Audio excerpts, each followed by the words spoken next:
जय हिंद दोस्तों। अध्यात्म एकेडमी में आपका स्वागत है। मैं मुकेश पटेल। अभी तक हम लोग हिंदी में वन लाइनर पढ़ रहे थे, ठीक है ना। वन लाइनर पढ़ रहे थे, लेकिन मैंने सोचा कि वन लाइनर के साथ साथ आप लोगों को एक बार पूरी हिंदी एक बार जो मुख्य मुख्य है उसको आप लोगों को पढ़ा दी जाए, समझा दी जाए, ठीक है ना। ये मेरे नोट्स थे, उसी से मैंने एक लेक्चर को तैयार किया है, एक पीपीटी को तैयार किया है। आप लोगों को ये कैसा लगेगा जरूर आप बताइएगा, और क्या मैं इसी तरह आगे चल के इसको जारी रखूं, ठीक है ना। आज हम लोग पढ़ेंगे हिंदी भाषा एवं व्याकरण का सामान्य परिचय। हिंदी भाषा एवं व्याकरण का सामान्य परिचय पढ़ेंगे, ठीक है ना। देखो, ये जो हमारा लेक्चर है ये UP police SI, UP triple SC, PET, ठीक है ना, यूपी पुलिस कांस्टेबल तथा एमपी पुलिस कांस्टेबल के लिए बहुत ही लाभदायक है। मैंने बहुत ही महत्वपूर्ण क्वेश्चन और अच्छे तरीके से इस लेक्चर को मैंने तैयार किया है। आइए समझते हैं। पहला है कि हिंदवी, ठीक है ना। हिंदी ने हिंदवी शब्द का प्रयोग, सर्वप्रथम हिंदवी शब्द का प्रयोग कहां कहां हुआ है, ठीक है ना। तो ये बताना है। 13वीं शताब्दी में किसने किया था? भारत के फारसी कवि औफी ने किया था, ठीक है ना। 13वीं शताब्दी में भारत के फारसी कवि औफी ने किया था। फिर 16वीं शताब्दी में जायसी द्वारा इसका प्रयोग किया गया है, ठीक है ना। फिर 17वीं शताब्दी में मुसलमान कवियों ने किया, ठीक है ना, मुसलमान कवियों ने किया, ठीक है ना। और उसमें क्या है ना, इन्होंने जो मुसलमान कवि थे उन्होंने हिंदवी और हिंदी दोनों शब्दों का प्रयोग किया था 17वीं शताब्दी में। 18वीं शताब्दी में अंग्रेजों ने हिंदी के स्थान पर हिंदुस्तानी का प्रयोग किया। अब इसमें क्वेश्चन बनते हैं, जैसे आया कि 13वीं शताब्दी में सर्वप्रथम हिंदवी शब्द का प्रयोग किसने किया, तो ये आपको ये हो जाएगा, भारत के फारसी कवि औफी ने किया था। ये तो कई बार क्वेश्चन पूछा गया है, ठीक है ना। ये मोस्ट इंपॉर्टेंट क्वेश्चन है, वेरी इंपॉर्टेंट क्वेश्चन है, ठीक है ना, कई बार पूछा जा चुका है। अच्छा, एक सबसे महत्वपूर्ण है, हिंदी फारसी भाषा का शब्द है, हिंदी फारसी शब्द है, ठीक है ना। तो ये भी ध्यान रखिएगा, ये पूछा जाता है कभी कभी, ठीक है ना। और देखिए इसके बारे में एक विशेष करके हमने लिखा कि हिंदी शब्द पारसी, फारसी और ईरानी भाषा का शब्द है, ठीक है ना। ये इंपॉर्टेंट है। हिंदी हिंदू और हिंदुस्तान से संबंध से सभी शब्द, देखो ये एक हिंदी है, दूसरा हिंदू है, तीसरा हिंदुस्तान है, ये सभी शब्द क्या है? फारसी भाषा के शब्द हैं, ठीक है ना। पहला देखिए हिंदी, दूसरा हिंदू, तीसरा हिंदुस्तान, ठीक है। ये किस भाषा का शब्द है? फारसी भाषा का शब्द है। ये पूछा जाता है क्वेश्चन, ठीक है ना। हिंदी किस भाषा का शब्द है, ठीक है ना, तो ये फारसी भाषा का शब्द है। आइए हम लोग भाषा के बारे में पढ़ते हैं। भाषा क्या है? भाषा किससे बना है? भाषा बना है भाष्य से, और भाष्य क्या है? संस्कृत भाषा का शब्द है। भाष्य क्या है? संस्कृत भाषा का शब्द है। और इस भाष्य का क्या अर्थ है? इस भाष्य का अर्थ है अर्थ को प्रकट करना, ठीक है ना, अर्थ को प्रकट करना या भाव या विचार को प्रकट करना, ठीक है ना। इस भाष्य का क्या अर्थ है? अर्थ को प्रकट करना या भाव या विचार को प्रकट करना, ठीक है ना। भाषा हमारी क्या भूमिका निभाती है? भाषा सामाजिकता के कारण, ठीक है ना, भाषा और सामाजिकता के कारण मनुष्य, ठीक है ना, जो मनुष्य है ना पशुओं से अलग हो जाता है, ठीक है। भाषा और सामाजिकता के कारण मनुष्य जो है ना वो पशुओं से अलग हो जाता है, ठीक है। सातवां देखते हैं।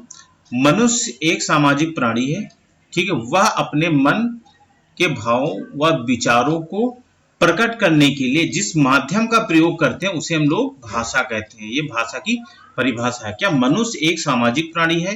वह अपने मन के भावों व विचारों को प्रकट करने के लिए जिस माध्यम का प्रयोग करता है ना उसे हम लोग क्या कहते हैं? भाषा कहते हैं। अब देखिए भाषा के माध्यम, ठीक है ना, ये भी क्वेश्चन आया है और ये बहुत ही इंपॉर्टेंट क्वेश्चन है, ठीक है ना। भाषा के माध्यम बताइए। तो भाषा के कितने माध्यम है? 3 है। पहला क्या है? बोलकर, हम लोग बोलकर बताते हैं, और ये एक सरल माध्यम है, ठीक है ना। किसी चीज को हम लोग बोलकर बताते हैं, ये एक बहुत सरल माध्यम है, ठीक है ना।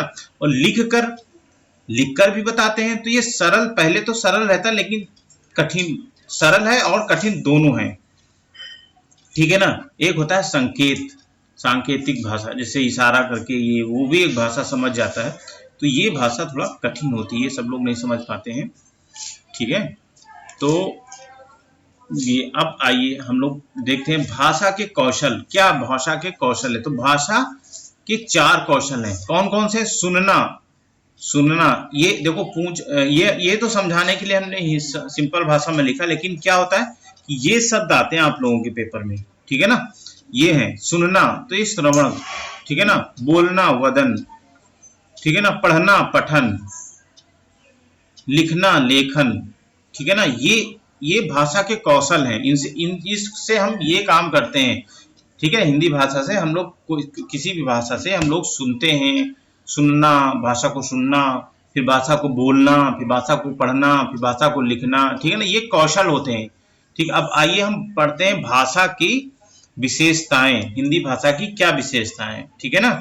देखो भाषा परिवर्तनशील होती है, ठीक है ना। भाषा हमेशा परिवर्तनशील रहती है, वो हमेशा अपडेट होती रहती है, ठीक है ना। भाषा प्रतीकात्मक होती है, ठीक है ना। भाषा ध्वनिमय होती है, ठीक है। भाषा का संबंध मनुष्य से होता है, ठीक है ना। भाषा सरलता एवं प्रौढ़ता की दिशा में सतत गतिशील रहती है, सरल से कठिन की तरफ बढ़ती रहती है, ठीक है ना। भाषा की क्षेत्रीय सीमा होती है, भाषा की एक क्षेत्रीय, हर क्षेत्र में अपना अलग अलग भाषा होता है, इसीलिए इसी को कहते हैं भाषा की क्षेत्रीय सीमा होती है, ठीक। अब आ जाइए 11 पॉइंट, संस्कृत, ठीक है ना। अब देखिए भाषा का विकास की क्रम देखिए भाषा का, ठीक है। सबसे पहले तो संस्कृत थी, अब संस्कृत में 2 हो गई, एक होती वैदिक संस्कृत, एक होती लौकिक संस्कृत, ठीक है। वैदिक संस्कृत में वेद जो लिखे जाते थे, ठीक है, जो हमारे वेद है वो वैदिक संस्कृत में लिखे गए, और इसका कार्यकाल 1500 ईसा पूर्व से 1000 ईसा पूर्व तक रहा, ठीक है ना। ये पूछा जाता है क्वेश्चन, बहुत इंपॉर्टेंट क्वेश्चन है कि हमारे वेद किस भाषा में लिखे गए, तो यहाँ वैदिक संस्कृत में लिखे गए, ठीक है। उसके बाद अब उसी समय जो बोलचाल की भाषा थी उसे हम लोग क्या कहते थे? लौकिक भाषा बोलते थे, लोक व्यवहार की भाषा बोलते थे। जो बोलचाल की भाषा थी वो लोक व्यवहार की भाषा थी, वो 1000 ईसा पूर्व से लेके 500 ईसा पूर्व तक रही है, ठीक है ना। फिर इसके क्रम में फिर आई पाली भाषा, ठीक है ना।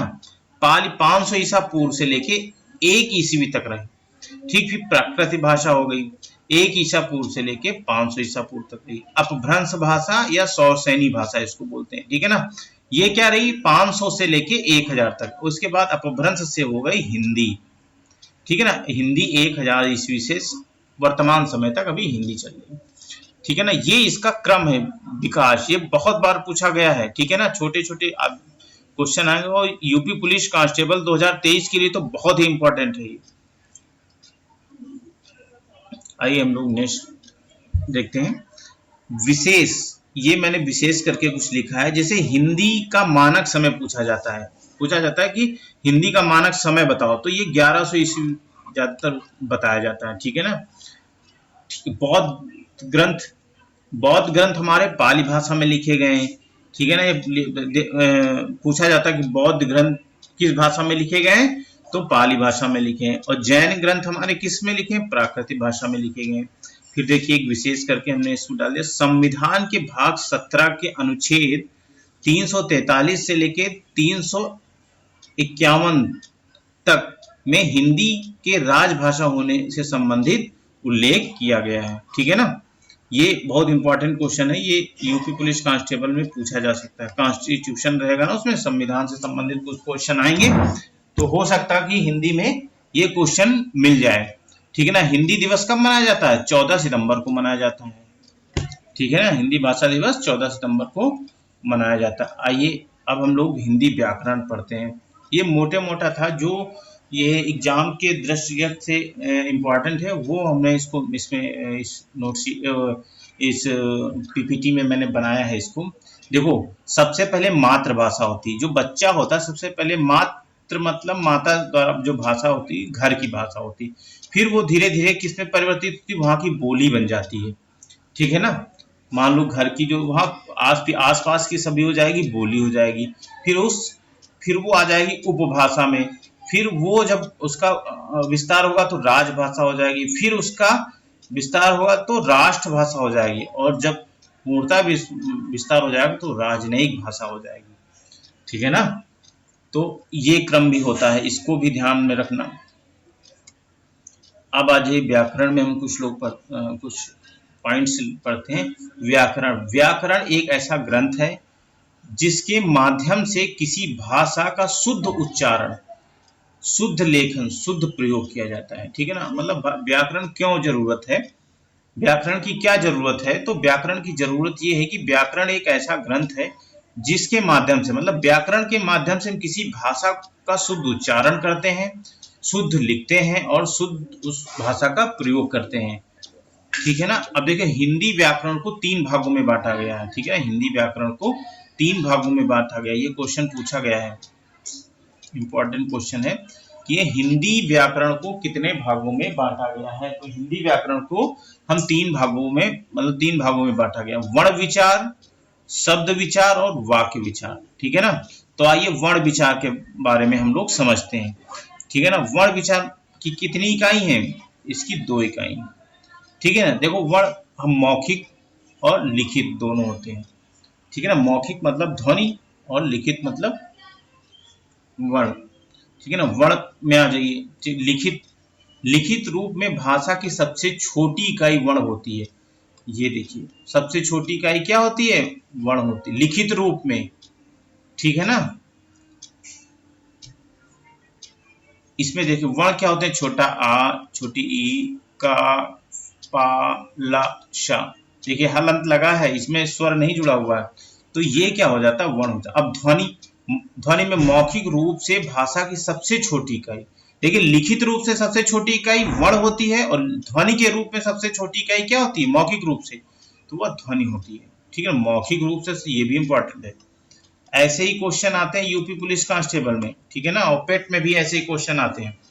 ठीक है, वर्ण और ध्वनि में हम लोग क्या अंतर समझते हैं, वर्ण और ध्वनि में क्या अंतर है। ठीक है ना, वर्ण और ध्वनि में क्या अंतर है। देखो ध्वनि, देखो जैसे हमने लिखा, ये कमला एक शब्द है, इसको हमको लिखना है।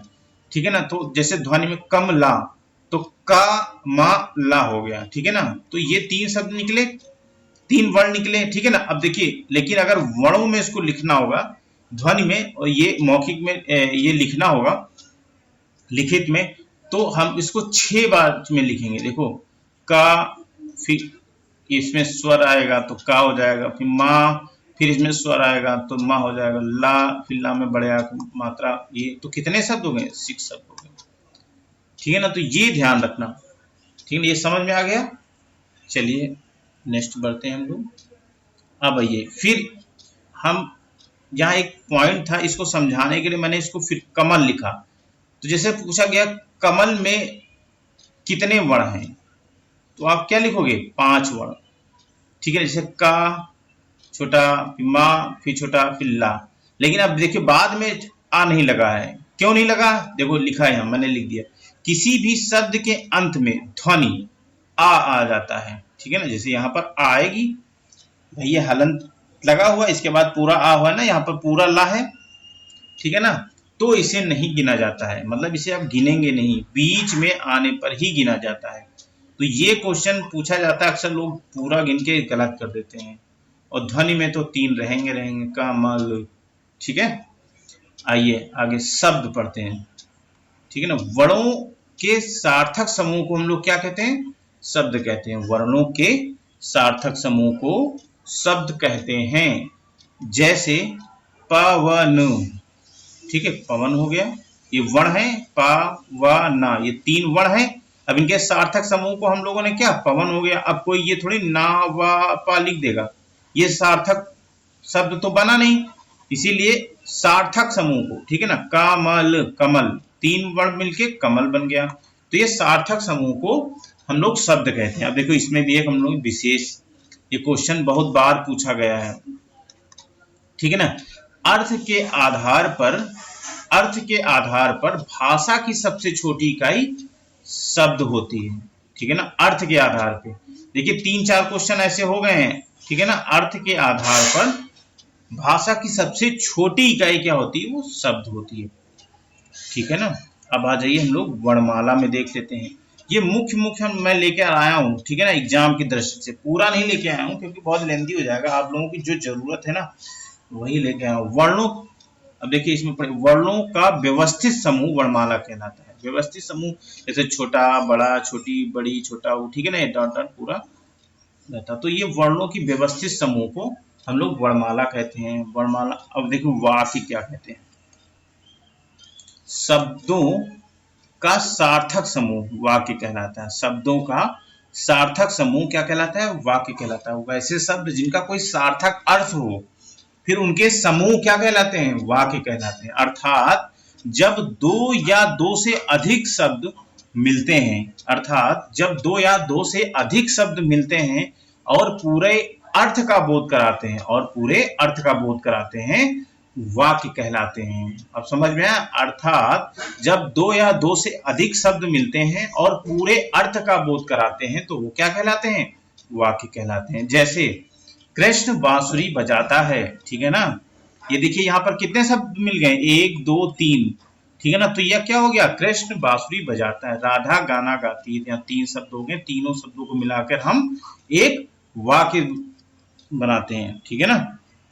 देखो इसमें भी एक विशेष करके, ये जितने भी विशेष हैं इनको जरूर एक जगह लिख लेना और नोट कर लेना, ये जरूर मिलेगा आपको, ठीक है ना। भावार्थ के आधार पर ये पूछा जाता है, भावार्थ के आधार पर भाषा की सबसे छोटी इकाई क्या कहलाती है, भाषा की सबसे छोटी इकाई वाक्य कहलाता है, वाक्य होता है। भावार्थ के आधार पर भाषा की सबसे छोटी इकाई वाक्य होता है, ठीक है ना। अब आइए वाक्यांश, वाक्यांश किसे कहते हैं, ठीक है। वाक्य हो गया, वाक्यांश जब दो या दो से अधिक शब्द मिलते हैं, ठीक है, जब दो या दो से अधिक शब्द मिलते तो हैं, ठीक है, जब दो या दो से अधिक शब्द मिलते तो हैं परंतु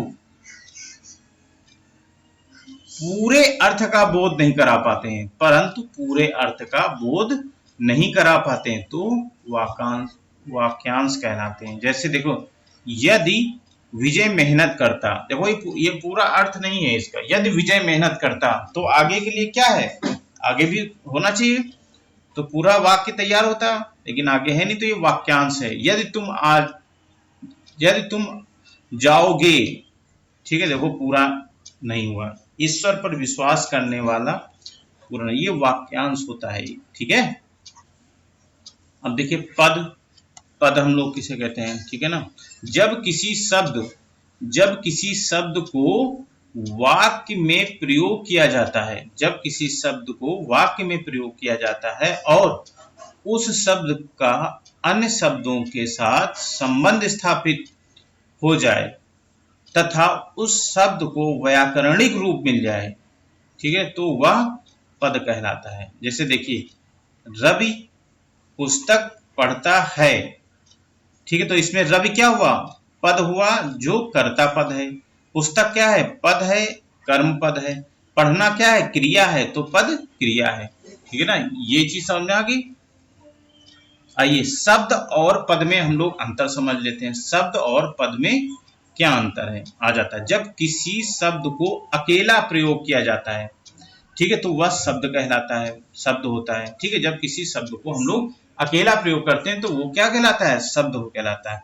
लेकिन उसी शब्द को जब वाक्य में प्रयोग करते हैं, लेकिन जब उसी शब्द को वाक्य में प्रयोग किया जाता है तो वह पद कहलाता है, ठीक है ना। देखो एक तो शब्द होता है वो अकेले होता है, वो शब्द है, ठीक है। जैसे मान लो विजय क्या लिखा है, विजय एक शब्द है, लेकिन अगर इसी को विजय पत्र लिखता है तो यहां पर विजय क्या हो जाएगा, एक पद हो जाएगा, ठीक है, एक पद हो जाएगा, कर्ता पद, ठीक है। अब हम लोग देखते हैं हलंत, हल और हलंत। ये कई बार पूछा जाता है, हल और हलंत, ठीक है। प्रत्येक व्यंजन, जो हमारे प्रत्येक व्यंजन है वर्ण, प्रत्येक व्यंजन वर्ण स्वर के सहयोग से बोला जाता है। प्रत्येक व्यंजन वर्णों को हम क्या स्वर के सहयोग से बोलते हैं। जब व्यंजन में स्वर से अलग कर दिया जाता है तो वह व्यंजन अधूरा हो जाता है। इस अधूरेपन को दर्शाने के लिए व्यंजन के नीचे एक तिरछी रेखा खींची जाती है, उसे हम हल या हलंत कहते हैं, ठीक है ना। जैसे का है, इसमें देखो स्वर है, अगर स्वर निकल गया तो इसमें का के नीचे तिरछी लाइन हम लोगों ने खींच दिया, तो ये क्या है, हल है या हलंत है। ठीक है ना, ये की है, की में बड़ी की मात्रा अलग हो गई, का बचा, का के नीचे हलंत खींच दिया, तो ये हमारा हल या हलंत हो, देखिए ये हो जाता है। ठीक है, धन्यवाद दोस्तों। ये क्लास कैसी लगी, क्या इसको मैं कंटिन्यू रखूं? ठीक है ना, इम्पोर्टेंट ला के एक जगह आप लोगों को समझाऊंगा कम समय में। कैसा लगा बताइएगा जरूर। जय हिंद दोस्तों।